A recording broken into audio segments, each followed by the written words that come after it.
ಮತ್ತೆ ಮುನ್ನೆಲೆಗೆ ಬಂತು ಲಿಂಗಾಯತ ಪ್ರತ್ಯೇಕ ಧರ್ಮ. ಅರಮನೆ ಮೈದಾನದಲ್ಲಿ ನಡೆದ ಸಮಾವೇಶದಲ್ಲಿ ಹಕ್ಕೊತ್ತಾಯ, ಕೇಂದ್ರಕ್ಕೆ ಶಿಫಾರಸು ಮಾಡುವ ಮೊದಲೇ ವಾಕ್ ಸಮರ.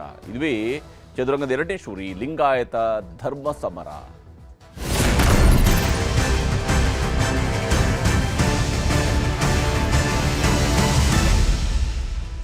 ಲಿಂಗಾಯತ ಪ್ರತ್ಯೇಕ ಧರ್ಮ ಇದು 2016-17ರಲ್ಲಿ ಬಹಳ ದೊಡ್ಡದಾಗಿ ಸದ್ದು ಮಾಡಿದಂತಹ ವಿಚಾರ ಮತ್ತು 2018ರಲ್ಲಿ ಸಿದ್ದರಾಮಯ್ಯನವರ ಸರ್ಕಾರಕ್ಕೆ ಬಹಳ ದೊಡ್ಡ ಸವಾಲಾದಂತಹ ವಿಚಾರವೂ ಕೂಡ ಆಗಿತ್ತು. ಕಡೆಗೂ ಸಿದ್ದರಾಮಯ್ಯನವರ ಸರ್ಕಾರ ಅವತ್ತು ಪ್ರತ್ಯೇಕ ಲಿಂಗಾಯತ ಧರ್ಮಕ್ಕೆ ಶಿಫಾರಸನ್ನು ಮಾಡಿತು. ಈಗ ಎರಡನೇ ಅವಧಿಯಲ್ಲಿ ಸಿದ್ದರಾಮಯ್ಯನವರ ಸರ್ಕಾರಕ್ಕೆ 2.5 ವರ್ಷ ತುಂಬುತ್ತಾ ಇರುವ ಸಂದರ್ಭದಲ್ಲಿನೇ ಮತ್ತೆ ಚಾಲ್ತಿಗೆ ಬಂದಿದೆ ಲಿಂಗಾಯತ ಪ್ರತ್ಯೇಕ ಧರ್ಮದ ಕೂಗು. ಲಿಂಗಾಯತ ಪ್ರತ್ಯೇಕ ಧರ್ಮ ಆಗಬೇಕು ಅನ್ನುವಂತಹ ಪ್ರತ್ಯೇಕ ಧರ್ಮದ ಕೂಗು ಮತ್ತೆ ಇದ್ದಿದೆ. ಅರಮನೆ ಮೈದಾನದ ಸಮಾವೇಶದಲ್ಲಿ ಇದಕ್ಕೆ ಸಂಬಂಧಪಟ್ಟಂತೆ ಒಕ್ಕೊರಲ ಆಗ್ರಹವನ್ನ ಮಠಾಧಿಪತಿಗಳು, ಪೀಠಾಧಿಪತಿಗಳು ಹಾಗೆಯೇ ಲಿಂಗಾಯತ ಸಮುದಾಯದ ಬಹಳ ಪ್ರಮುಖ ನಾಯಕರುಗಳು ಮಾಡಿದ್ದಾರೆ. ಧರ್ಮಕ್ಕಿಂತ ದೇಶ ಮುಖ್ಯ ಅಂತ ಹೇಳ್ತಾನೆ, ದೇಶದ ರಾಷ್ಟ್ರೀಯತೆಗೆ ಬದ್ಧರಾಗಿರ್ತಾನೆ. ಪ್ರತ್ಯೇಕ ಧರ್ಮ ಅದು ಕನ್ನಡದ ಧರ್ಮ, ಅದನ್ನು ನಾವು ಘೋಷಣೆ ಆಗಬೇಕು ಅನ್ನುವಂತಹ ದಾಳ ಉರುಳಿಸಿದ್ದಾರೆ. ಧರ್ಮ ವಿಚಾರದಲ್ಲಿ ಮತ್ತೆ ಪರವಿರೋಧದ ಚರ್ಚೆಯೂ ಕೂಡ ನಡೀತಾ ಇದೆ. ಬಸವ ಸಂಸ್ಕೃತಿ ಅಭಿಯಾನ ಕಾರ್ಯಕ್ರಮದಲ್ಲಿ ಪ್ರತ್ಯೇಕ ಧರ್ಮದ ಕೂಗು ಮೊಳಕಿದೆ. ಹಾಗಾದರೆ ಯಾಕಿದು ಅನ್ನುವಂಥ ವಿಚಾರಗಳಿಗೆ ಬಂದಾಗ, ಸಿದ್ದರಾಮಯ್ಯನವರು ಮೊದಲ ಬಾರಿಗೆ CM ಆಗಿದ್ದಾಗ ಪ್ರತ್ಯೇಕ ಧರ್ಮ ಗುರುತಿಸೋದಕ್ಕೆ ಪ್ರಯತ್ನ ನಡೆದಿತ್ತು.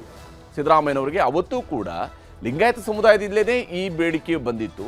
ಅವತ್ತು ಇದರ ಮುನ್ನೆಲೆಯಲ್ಲಿ ನಿಂತಹ ಹಲವು ಮಠಾಧಿಪತಿಗಳು ಕೂಡ ಅವತ್ತು ಕೂಡ ಇದ್ದರು. ಆದರೆ ಆ ಸಂದರ್ಭದಲ್ಲಿ ಶಿಫಾರಸಾಯಿತು. ಶಿಫಾರಸಿನ ಸಂದರ್ಭದಲ್ಲಿ ಕೂಡ ಪರವಿರೋಧ ಭಾಳ ಜೋರಾಗಿತ್ತು. ಅಖಿಲ ಭಾರತ ವೀರಶೈವ ಮಹಾಸಭಾ ಅದಕ್ಕೆ ತೀವ್ರ ವಿರೋಧವನ್ನು ವ್ಯಕ್ತಪಡಿಸಿತ್ತು.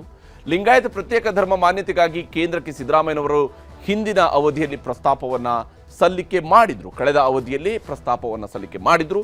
ಆದರೆ ಯಾವುದೇ ಕಾರಣ ನೀಡದೆ ಪ್ರಸ್ತಾವನೆಯನ್ನು ಕೇಂದ್ರ ಸರ್ಕಾರ ವಾಪಸ್ ಮಾಡಿತ್ತು. ಲಿಂಗಾಯತ ಪ್ರತ್ಯೇಕ ಧರ್ಮದ ಪ್ರಸ್ತಾವನೆಯನ್ನು ಕೇಂದ್ರ ಸರ್ಕಾರ ವಾಪಸ್ ಮಾಡಿತ್ತು.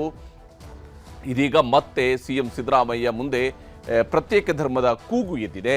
ಸಿದ್ದರಾಮಯ್ಯನವರು ಈ ವಿಚಾರದಲ್ಲಿ ಯಾವುದೇ ಸ್ಪಷ್ಟವಾದಂತಹ ನಿಲುವನ್ನು ಹೇಳಿಲ್ಲ. ಅಂದರೆ ಪ್ರತ್ಯೇಕ ಧರ್ಮಕ್ಕೆ ಮತ್ತೆ ನಾನು ಶಿಫಾರಸು ಮಾಡ್ತೀನಿ ಅನ್ನೋದ್ರ ಬಗ್ಗೆ ಹೇಳಿಲ್ಲ. ಆದರೆ ಮತ್ತೊಮ್ಮೆ ಕೇಂದ್ರ ಸರ್ಕಾರಕ್ಕೆ ಶಿಫಾರಸು ಮಾಡುವಂತೆ ಸರ್ಕಾರಕ್ಕೆ ಆಗ್ರಹ ಶುರುವಾಗಿದೆ. ಸಿದ್ದರಾಮಯ್ಯನವ್ರನ್ನ ಕಂಡಾಗ ನಮಗೆ ಪ್ರತ್ಯೇಕ ಧರ್ಮ ಬೇಕು ಅನ್ನುವಂತಹ ಕೂಗನ್ನು ಮತ್ತೆ ಲಿಂಗಾಯತ ಮಠಾಧಿಪತಿಗಳನ್ನು ಒಳಗೊಂಡಿರ್ತಕ್ಕಂತಹ ಸಮಾವೇಶದ ಸಂದರ್ಭದಲ್ಲಿ ವ್ಯಕ್ತಪಡಿಸಲಾಗಿದೆ. ವಿಶೇಷವಾಗಿ ನ್ಯಾಯಮೂರ್ತಿ ನಾಗಮೋಹನ್ ದಾಸ್ ಅವರು, ನಿವೃತ್ತ ನ್ಯಾಯಮೂರ್ತಿಯವರು ಈ ವಿಚಾರವನ್ನು ಪ್ರಸ್ತಾಪ ಮಾಡಿದ್ದಾರೆ. ಕರ್ನಾಟಕ ಸರ್ಕಾರ ನನ್ನ ಅಧ್ಯಕ್ಷತೆಯಲ್ಲಿ ನೀಡಿರ್ತಕ್ಕಂಥ ಆಯೋಗದ ವರದಿಯನ್ನು ಒಪ್ಪಿ ಕೇಂದ್ರ ಸರ್ಕಾರಕ್ಕೆ ಶಿಫಾರಸು ಮಾಡಿತು. ಯಾವುದೇ ಸಕಾರಣ ನೀಡದೆ ಕೇಂದ್ರ ಸರ್ಕಾರ ರಾಜ್ಯ ಸರ್ಕಾರದ ಶಿಫಾರಸನ್ನು ಹಿಂದಿರುಗಿಸಿದೆ.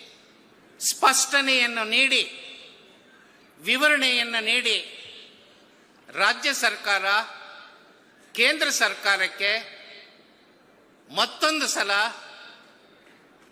ಮಂಡಿಸಬೇಕು, ಲಿಂಗಾಯತ ಧರ್ಮನ ಧಾರ್ಮಿಕ ಅಲ್ಪಸಂಖ್ಯಾತರು ಎಂದು ಘೋಷಿಸಬೇಕು ಅಂತ ಮನವಿ ಮಾಡಬೇಕು ಅಂತೇಳಿ ನಾನು ರಾಜ್ಯ ಸರ್ಕಾರದಲ್ಲಿ ಒತ್ತಾಯ ಮಾಡುತ್ತಿದ್ದೇನೆ.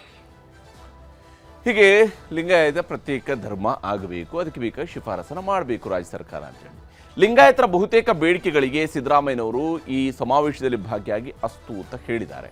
ಅದಕ್ಕೆ ಒಪ್ಪಿಗೆಯನ್ನು ಕೊಟ್ಟಿದ್ದಾರೆ ಅಥವಾ ಅವುಗಳನ್ನು ಜಾರಿಗೆ ತರುವುದರ ಬಗೆಗಿನ ಭರವಸೆಯನ್ನು ಕೊಟ್ಟಿದ್ದಾರೆ. ವಿಶೇಷವಾಗಿ ವಚನ ವಿಶ್ವವಿದ್ಯಾಲಯ ತೆರೆಯುವ ಬಗ್ಗೆಯೂ ಕೂಡ ಮುಖ್ಯಮಂತ್ರಿಯವರು ಭರವಸೆಯನ್ನು ಕೊಟ್ಟಿದ್ದಾರೆ. ವಚನ ವಿಶ್ವವಿದ್ಯಾಲಯವನ್ನು ನಾವು ಸ್ಥಾಪಿಸೋಣ ಅನ್ನೋಂಥ ವಿಚಾರದಲ್ಲೂ ಕೂಡ ಹೇಳಿದ್ದಾರೆ. ಬಸವ ಮೆಟ್ರೋ ಬಗ್ಗೆಯೂ ಕೂಡ ಕೇಂದ್ರಕ್ಕೆ ಪ್ರಸ್ತಾವನೆಯನ್ನು ಕಳಿಸ್ತೀನಿ ಅನ್ನುವಂತಹ ಮಾತುಗಳನ್ನು ಮುಖ್ಯಮಂತ್ರಿಯವರು ಹೇಳಿದ್ದಾರೆ. ಕೇಂದ್ರ ನಮ್ಮ ಮೆಟ್ರೋ ಹೆಸರನ್ನು ಬದಲಿಸೋದಕ್ಕೆ ಒಪ್ಪಿದರೆ ಬಸವ ಮೆಟ್ರೋ ಅಂತೇಳಿ ಅದನ್ನು ಕರಿತೀವಿ, ಆ ರೀತಿಯಾಗಿ ನಾಮಕರಣವನ್ನು ಮಾಡಿಸ್ತೀವಿ ಅಂತ ಹೇಳಿದ್ದಾರೆ. ಪ್ರತ್ಯೇಕ ಧರ್ಮದ ಶಿಫಾರಸು ಬಗ್ಗೆ ಯಾವುದೇ ಗುಟ್ಟನ್ನು ಸಿದ್ದರಾಮಯ್ಯನವರು ಬಿಟ್ಟುಕೊಟ್ಟಿಲ್ಲ. ಅವರು ಯಾವುದೇ ವಿಚಾರವನ್ನು ಹೇಳಿಲ್ಲ. ಅದು ಜನಸಮುದಾಯದ ನಿಲುವು ಏನೋ ಅದೇ ನನ್ನ ನಿಲುವು ಅನ್ನುವಂತಹ ಧಾಟಿಯಲ್ಲೂ ಕೂಡ ಇವತ್ತು ಮಾತನಾಡಿದ್ದಾರೆ. ಲಿಂಗಾಯತ ಧರ್ಮದ ಈಗ ರಾಜಕೀಯದ ವಸ್ತುವು ಕೂಡ ಆಗಿದೆ. ಯಾಕೆಂದರೆ ಯಾವಾಗ ಇಲ್ಲಿ ಪ್ರತ್ಯೇಕ ಧರ್ಮಕ್ಕೆ ಶಿಫಾರಸು ಮಾಡಬೇಕು ಅನ್ನುವಂತಹ ಒತ್ತಾಯ ಕೇಳಿ ಬಂತು, ಮುಖ್ಯಮಂತ್ರಿಯವರ ಮುಖ್ಯಮಂತ್ರಿಯವರು ಉಪಸ್ಥಿತರಿದ್ದ ವೇದಿಕೆಯಲ್ಲೇ ಈ ಅಭಿಪ್ರಾಯ ವ್ಯಕ್ತವಾಗಿರುವ ಕಾರಣಕ್ಕಾಗಿ ಲಿಂಗಾಯತ ಪ್ರತ್ಯೇಕ ಧರ್ಮ ವಿಚಾರ ಮುನ್ನೆಲೆಗೆ ಬರ್ತಾ ಇದ್ದಂತೆಯೇ ಆಕ್ರೋಶವೂ ಕೂಡ ಶುರುವಾಗಿದೆ. ಧರ್ಮ ಒಡೆಯುವ ಕೆಲಸವನ್ನು ಮಾಡ್ತಾ ಇದ್ದಾರೆ ಅನ್ನುವಂಥದ್ದನ್ನು ಕೂಡ ಹೇಳಲಾಗ್ತಾ ಇದೆ. ಧರ್ಮವನ್ನು ಒಡೆಯುವ ಹುನ್ನಾರ ಅಂತೇಳಿ ಬಿಜೆಪಿ ರಾಜ್ಯಾಧ್ಯಕ್ಷ BY ವಿಜಯೇಂದ್ರ ಅವರು ಕಿಡಿಕಾರಿದರೆ, ಆಕ್ರೋಶ ವ್ಯಕ್ತಪಡಿಸಿದ್ದಾರೆ. ಪ್ರತ್ಯೇಕ ಧರ್ಮದ ಹಿಂದೆ ಯಾರಿದ್ದಾರೆ ಅನ್ನೋದು ಸಮುದಾಯಕ್ಕೆ ಗೊತ್ತು ಅಂತ ಸಿದ್ದರಾಮಯ್ಯನವರ ಹೆಸರು ಹೇಳದೇನೆ ಚುಚ್ಚಿದ್ದಾರೆ. ಪರೋಕ್ಷವಾಗಿ ಲಿಂಗಾಯತರನ್ನು ಒಡೆಯುವ ಕೆಲಸವನ್ನು ಮಾಡ್ತಿದ್ದಾರೆ ಅಂತ ಹೇಳಿ ಕಿಡಿಕಾರಿದ್ದಾರೆ ಇಲ್ಲಿ BY ವಿಜಯೇಂದ್ರ. ಲಿಂಗಾಯತ ಪ್ರತ್ಯೇಕ ಧರ್ಮ ವಿಚಾರದ ಪ್ರಶ್ನೆಗೆ ಸಿದ್ದರಾಮಯ್ಯನವರು ಕೂಡ ಸಿಡಿಮಿಡಿಕೊಂಡಿದ್ದಾರೆ. ಅವರು ಈ ವಿಚಾರಗಳು ಮುನ್ನೆಲೆಗೆ ಬಂದಂತಹ ಸಂದರ್ಭದಲ್ಲಿ ಅವರು ಕೂಡ ಸಿಡಿಮಿಡಿಕೊಂಡಿದ್ದಾರೆ. ನಂದೇನೂ ಪಾತ್ರ ಇಲ್ಲ, ಅವರ ಸಮುದಾಯದಲ್ಲೇ ಕೇಳ್ತಾ ಇದ್ದಾರೆ ಅಂತ ಸಿದ್ದರಾಮಯ್ಯನವರು ತಮ್ಮ ಅಭಿಪ್ರಾಯವನ್ನು ವ್ಯಕ್ತಪಡಿಸಿದ್ದಾರೆ. ನನ್ನ ಪಾತ್ರ ಏನೂ ಇಲ್ಲ ಲಿಂಗಾಯತ ಧರ್ಮ ಪ್ರತ್ಯೇಕ ಧರ್ಮದ ವಿಚಾರದಲ್ಲಿ ಅಂತ ಸ್ಪಷ್ಟಪಡಿಸಿದ್ದಾರೆ. ಆದರೆ ಇಲ್ಲಿ ಇದೇ ಸಂದರ್ಭದಲ್ಲಿನೇ ಬಹಳಷ್ಟು ಪರ ವಿರೋಧದ ಮಾತುಗಳು ಕೂಡ ಇದ್ವು.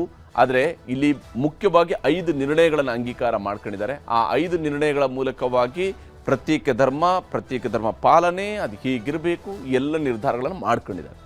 ಆದರೆ ವಿಚಾರ ಇರುವಂಥದ್ದು, ಪ್ರತ್ಯೇಕ ಧರ್ಮ ಸ್ಥಾನಮಾನವನ್ನು ಕೊಡಿಸುವಂಥದ್ದು ಯಾರು? ರಾಜ್ಯ ಸರ್ಕಾರ ಈಗಾಗಲೇ ಈ ಹಿಂದೆ ಇಂಥದ್ದೊಂದು ಪ್ರಯತ್ನವನ್ನು ಮಾಡಿ ಕೇಂದ್ರ ಸರ್ಕಾರದನ್ನು ವಾಪಸ್ ಕಳಿಸಿತ್ತು. ನ್ಯಾಯಮೂರ್ತಿಯವರು ಹೇಳಿದಂತಹ ಪ್ರಕಾರವಾಗಿಯೇ ಯಾವುದೇ ರೀತಿಯಾದಂಥ ವಿವರಣೆಯನ್ನು ಕೂಡ ಕೇಳದೇ ವಾಪಸ್ ಮಾಡಿತ್ತು. ಈಗ ಮತ್ತೆ ಶಿಫಾರಸು ಮಾಡುವಂಥದ್ದು ಸರ್ಕಾರ ಯಾವ ಸ್ವರೂಪದಲ್ಲಿ ಮಾಡುತ್ತೆ ಅಂತೇಳಿ ನೋಡಬೇಕಾಗಿದೆ.